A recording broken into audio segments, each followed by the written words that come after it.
corn on top. Pork chop. Chicken tenders. Mashed potatoes. Burgers.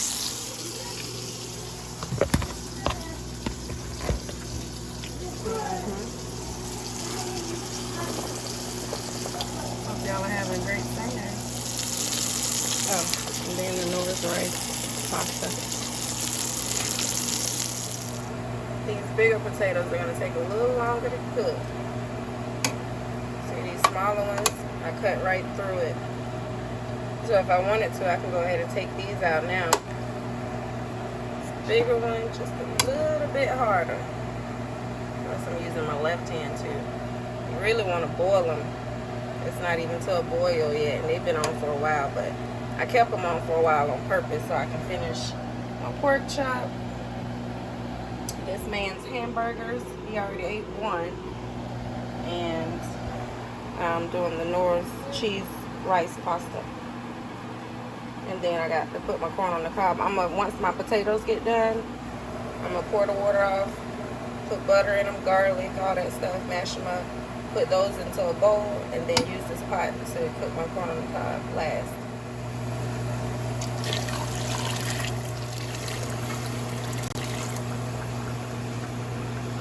Once my grease cool down, maybe tomorrow or something, I'll strain it again like I strained it to cook this pork chop right here. I strained it twice to get all the little food particles from in there. Alright. That's what he get for making me cook these fake ass pork chops. Y'all know I forgot I was baking these. I totally forgot. I put these in first. Woo! Got me frying hamburgers, pork chop, chicken tenders, rice, mashed potatoes, homemade mashed potatoes. I totally forgot. Now I get to throw them away. These are them fake pork chops. I call them fake pork chops because they look like lunch meat. And he wanted me to bake them. They basically already cooked. You just got to heat them up. I forgot about these, baby. Oh well.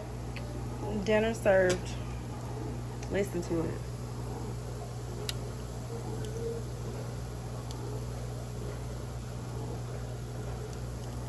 Y'all can hear it sizzling.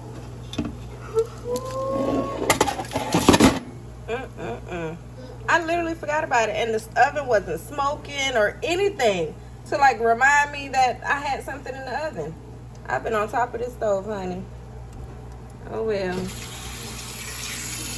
I honestly kept telling him, I was like, I don't like them pork chops, but I was gonna make them for him. So he gonna think I was being selfish and burnt them on purpose. I honest to God, I forgot about them. I really did. Let me go ahead and pour the water off. No, you can't really see because the steam. But they're breaking up. They're not as soft as I want them, but I'm going to mash them down. Even if I have to get the meat beater. I'm going to pour this hot water off. That's the dishwasher going. Y'all know it's either the wash machine, dishwasher, dryer, or all of the above going every time I'm cooking. Every day. That's why that light bill be high, but I can't let clothes pile up and dishes. That's just a necessity. This potato water. I wanted to put these in a smaller pot, but like I said, I'm gonna just mash them, put the butter on them and stuff. I don't have any milk. I would have loved to have some milk, especially for my Norris rice and everything, but hopefully it tastes fine without milk. I've never used this for potatoes. I got this for a penny from a remodel, a few of them. The little meat beater. Of course, I can't do it with one hand, but I'm going to just show y'all what I'm finna do. I'm going to just like get them, mash them like that. And normally after I mash them, like I said, I put butter, milk, but I have no milk, so I'm going to have to just probably add a little bit of water after I mash them all up.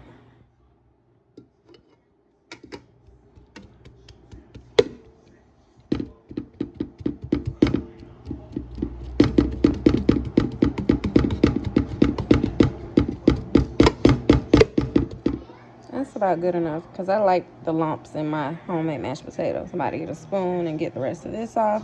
Y'all might see some potato skin in here. I did peel it with a knife. Ain't no potato peeler here. I mean, I got one somewhere, but I do it old school. Plus, it don't hurt to have a little skin in there. The skin is healthy for you. So most of these are red skin mashed potatoes. I had 2 regular Idaho potatoes in here because they were bigger. But it's only me, the baby, and my man. Soleil's gone, and y'all know where Q is again. So I don't need to make a big batch. So of course I'm gonna have to add water to make it a little creamier. I got some oat creamer in the fridge that we got from a church. I wish that I was live right now so I could ask y'all, would that make it nasty? Could I use the creamer? That's like for coffee. Like I don't know if that's like regular creamer, like that you could make like Alfredo and stuff with. I have no idea. I'm scared. I don't want to try it and my mashed potatoes be nasty. So I'm finna add a little butter and water. I'm not even gonna try it.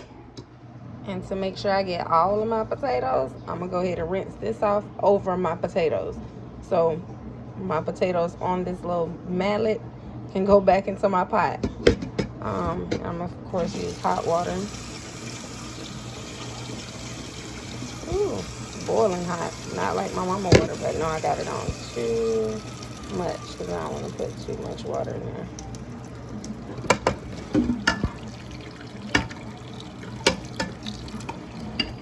Off, because if I put too much water, I better have some potato flakes laying around somewhere. Otherwise, it's gonna be super soupy. Let's stir this all up. Put some salt and pepper. And even if it is a little soupy, just put it back on the eye for a little bit so it'll thicken up. Put it back on the stove. I might have to use the mallet some more to mash the rest of these lumps down. So that's what I did. I put it back on the stove just now. It was already on 3. I just put it up to 6. Put some black pepper in here.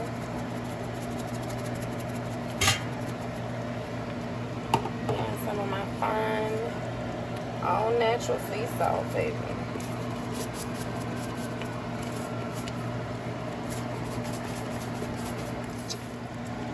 Y'all know mashed potatoes pop. Be careful.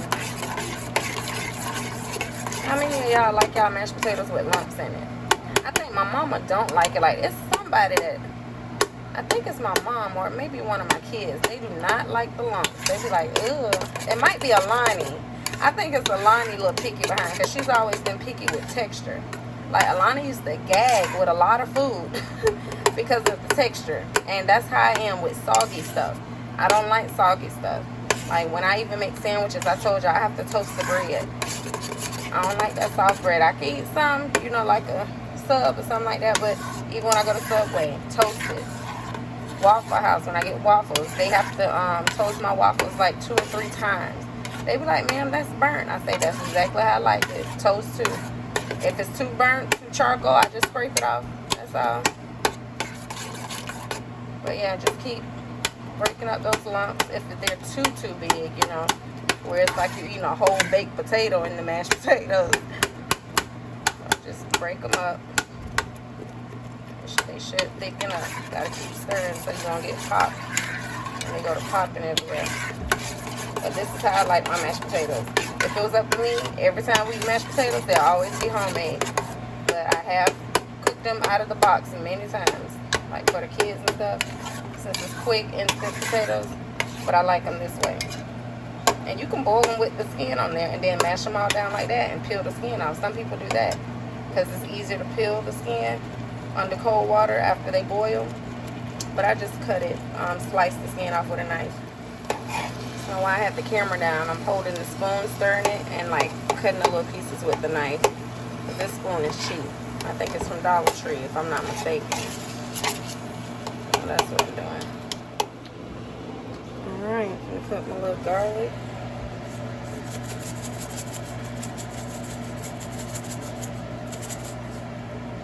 It's garlic salt, not garlic powder. I prefer garlic powder because I don't want nothing to be too salty.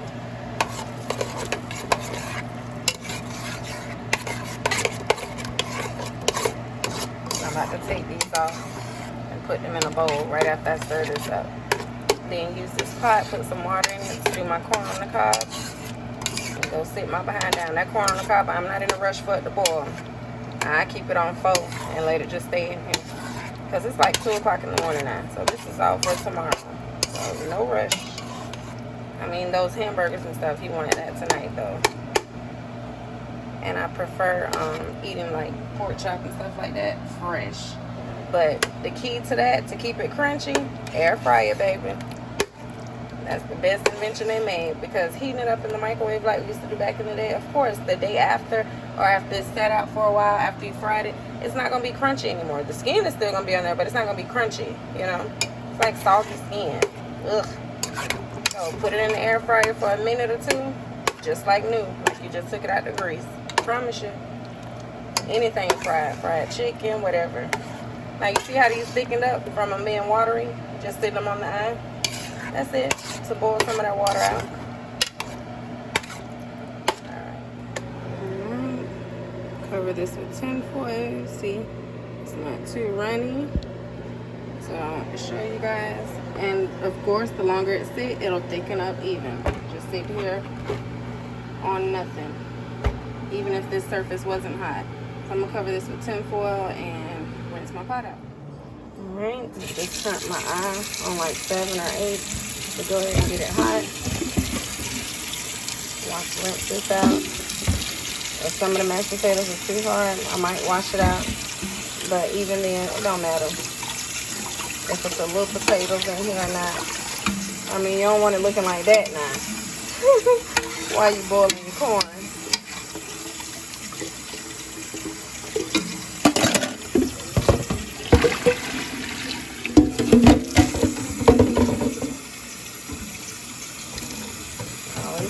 These old pots are the best, especially them frying pans, them ugly scratched up pots, burnt up pots. Those are the best ones to cook in. Y'all know I got new pot sets and stuff. Now I do use them pots that we got for what, $1, $2 from Family Dollar. Baby, them pots there, that's what I cook the burger in. One of them, this one. Ooh. Put water in. I gotta pour this in the trash, the grease. But this one is so non-stick, and the turquoise set, baby, you ain't gotta put butter or oil in that. When I tell you that food slip right out, and I didn't think it would, because I'm like, $2, I get it. It's cheap. It ain't gonna last long anyway. Ooh, them some good frying pans. Like you can literally crack an egg in there, fry it, and just turn it over like that, and the egg just slide right out. Slides right out. No food ever sticks in that frying pan. And I just dump my flour in here over the burnt food, because I'm gonna roll all this up and throw it in the trash. Yes, I reuse some of my flour, but I ain't feel like doing all that, because I don't have any Ziploc bags right now, so just threw it away. I can't help it. And this water is burning my fingers. Who else think it's useless to wash the bottom of your pots and frying pans? Like a comedian said that. Somebody used to tell his wife that was a waste of soap, time, and water. Like, because you put it up, stuff, food fall on the eyes, stuff could be on the bottom, and then now your eyes smoking and stuff. I always wash the bottom of my pot. Like, it's weird not to me. I don't know. But if y'all don't, let me know in the comment section if some of y'all like that don't wash the bottom of your pot. And then explain why. And then it saves it from having these stains every now and then. You can't catch every last one. So when it burns, it just burns, no matter how much you scrub it. But yeah, I have to wash all the way around. I'm gonna go ahead and rinse these off again. Because when I was chopping them in half with that big old karate chop knife, of course, some of the corn just splattered everywhere. I cleaned that up. Because, you know, you put the knife in the middle and then I'm hitting it on the counter cutting board. I broke the cutting board doing this last time. The rest of it that was left. But I dropped a bunch of them on the floor. And my daughter survived. I'm like, Mommy, you dropped the food on the floor. And my old man came in and picked like 3 of them up. I was like, I gotta wash them off anyway. This is like my 4th time washing these off. I ain't got no cat or dog in my house. Because, you know, people with animals, there's hair everywhere that even you can't see. So I'm skeptical about eating from people that got animals that let their cat crawl all on their kitchen sink and stuff like that. Yeah, those are your babies. Because I used to be a fur mom to dogs, so I get it. But it's just certain limits. Okay, I'm going to have the hot water so it don't take long for the water to start boiling. You already putting hot water in here. I'm going to add my salt, sea salt, and pepper, and butter. And forget it. What was that commercial where they used to say that? Set it and forget it. Was that the George Foreman grill? Or something else? I don't know why Sarai's up. Well, she's always up at this time, so I got my hours. Set it and forget it. I don't need too much water now. Move this out the way, my potatoes.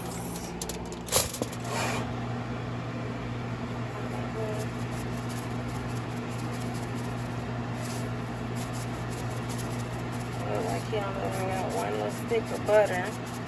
No, I use a lot of butter.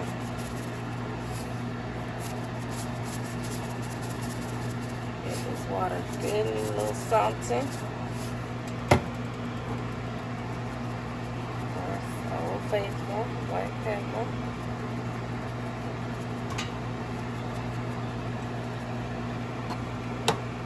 I'm just putting the garlic salt on it just to be fancy and because it's right here open. Why not? It ain't gonna hurt nothing. Don't do nothing but add flavor. Then I just cut like I had like a half a butter stick left. I cut that in half, then cut a whole bunch of little pieces just so they can get kind of everywhere. It's probably all gonna come out in one. Yep. But so it can separate eventually and get over over all of the corn is what I'm trying to say.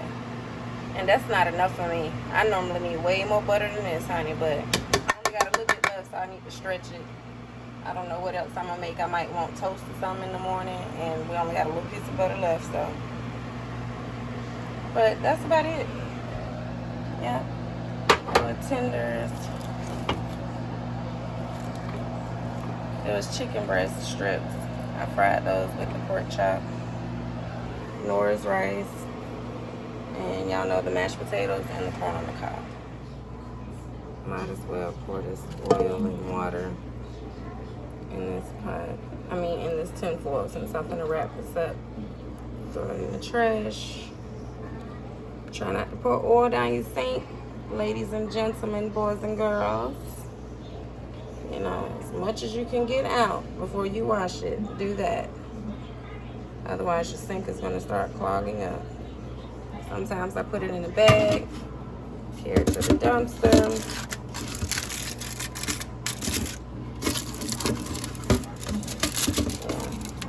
Dinner served. Y'all want to play to this? Y'all want to play? Y'all done seen somebody food that look like this for real while y'all playing. And they call it gourmet meals. Just throwing a whole bunch of slop together. Like I did with the noodles. But no, it was pretty good. It could have had a little bit more cheese. But the noodles that I fried, them ramen noodles and ground beef was pretty good. But I would have made that again with some of this pork chop, leftover pork chop. Yes, indeed. Alright, tossing this in the trash. Hope y'all having a great Sunday. And I will see y'all later. And I also keep my little silverware to fix your food with. And a little thing of water still like this in the sink, so you don't have to leave it on the stove full of food and keep rinsing it off. So they'll probably grab this to fix their rice or something. Fix your rice, come put it right back in this water. You know, that's just an idea for somebody, so you won't have food all over your stove. Shout out to the lady, I forgot who it was, that said they got a washcloth like this with the back as a scrubber. I love it as well. You clean your stove off. If the food is hard to get off, use the little scrubbing side with the netted side. You know, you can feel it too when you're scrubbing stuff that you can't even see. Like with these counters, you can't see if it's food or the design. So you scrub it and you can feel it. Like it feels like sand, the sugar, salt, maybe the seasoning salt up here. And then you turn it over and dry it and wipe it on that side. I love this washcloth too. And I got so many. I got a drawer full of brand new washcloths with tags that I got for a penny, but I love this one. Okay, I'm going for real now. Love y'all. Toodles. Toodles.